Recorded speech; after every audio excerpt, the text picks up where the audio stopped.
बिस्मिल्लाहिर्रहमानिर्रहीम, अस्सलाम वालेकुम friends, welcome to another vlog of A grade solar. आज ए ग्रेड सोलर की टीम मौजूद है कराची के इलाके DHA फेज़ 4 का ये इलाका है जहां पे हम 8 किलोवाट सोलर प्रोजेक्ट एग्जीक्यूट कर रहे हैं और इसमें सोलिस के इन्वर्टर के साथ आज का प्रोजेक्ट हमारा जा रहा है।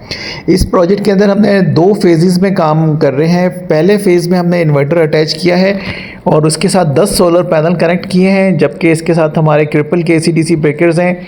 घर के मेन पैनल बॉक्स के साथ ही सारी चीज़ें जो है वो प्लेस की गई हैं। घर की वायरिंग पुरानी है जो कि आपको वीडियो में दिखाई दे रही है। इसको फिर कभी इंशाल्लाह हम इसको अपग्रेड करके भी आपको दिखाएंगे। तो फ़िलहाल हमने जो ज़रूरी चीज़ें हैं इस पैनल बॉक्स में, जो लोड मैनेजमेंट थी वो हमने करके इस सिस्टम को जो है वो एग्जीक्यूट कर दिया है। सोलिस का ये इन्वर्टर सिंगल सोर्स पे भी इजीली ऑपरेट हो सकता है। आपको वायरिंग का पैटर्न दिखा दिया कि घर में वायरिंग जो है वो किस तरह से इन हो रही है और ये इसी तरह से सोलर पैनल से नीचे तक जो है वो प्रॉपर जो है वायर है वो हम लेके आए PVC पाइप्स के साथ।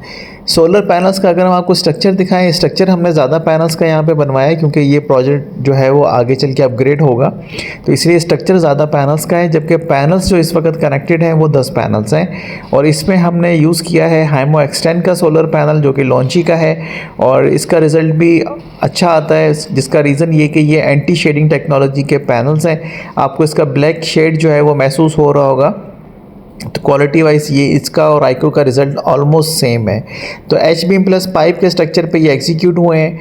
हम अब आपको दिखाते हैं finishing stage of the project जो है वो हमारा पैकअप हो चुका है। सोलिस का इन्वर्टर आप देख रहे हैं, घर का पैनल बॉक्स क्लोज़ हो चुका है, इनका सिलेक्टर स्विच भी क्लोज़ हो चुका है हमारे क्लाइंट का। और कोशिश ये की है कि जो इन्होंने हमें बजट दिया था उसमें रहते हुए फ़ेज़ 1 का काम कंप्लीट करें। अब इस प्रोजेक्ट का बेनिफिट ये होगा कि ये दिन में जितना भी लोड रन करेंगे वो इंशाल्लाह सॉलिड से मैनेज हो जाएगा और इनका जो बिल है दिन का वो माइनस हो जाएगा। एक्स्ट्रा सेविंग जो है वो इनकी आ जाएगी जब ये इस पे बैटरीज अटैच करेंगे। तो सोलर का रिज़ल्ट आपने देखा कि 5.94 किलोवाट हमें 10 सोलर पैनल्स पे जो है वो मिले थे कुछ वक्त के लिए, क्योंकि क्लाउडी मौसम है तो क्लाउड इम्पैक्ट की वजह से रिज़ल्ट अप डाउन होता है। तो मैक्सिमम रिज़ल्ट हम इस प्रोजेक्ट से क्या ले सकते हैं, this is a big question mark. वो हम आपको दिखाएंगे कि हमने जो रिज़ल्ट इससे अपकमिंग डेज़ के अंदर जो है वो अचीव किया है वो हम आपको दिखा रहे हैं कि मैक्सिमम हमारी जनरेशन जो है वो ऑलमोस्ट 4.5 किलोवाट तक गई है।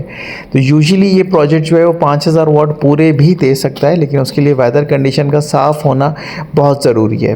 तो अगर क्लाइंट का दिन का लोड है 2 से 3 किलोवाट या 5 किलोवाट तो वो इस सिस्टम से आसानी से मैनेज हो सकता है। और वेदर कंडीशन अगर अच्छी नहीं है तो आप कम लोड रन करेंगे, बहरहाल रेगुलर लोड जो है आप इजीली इस पर ऑर्गेनाइज कर सकते हैं।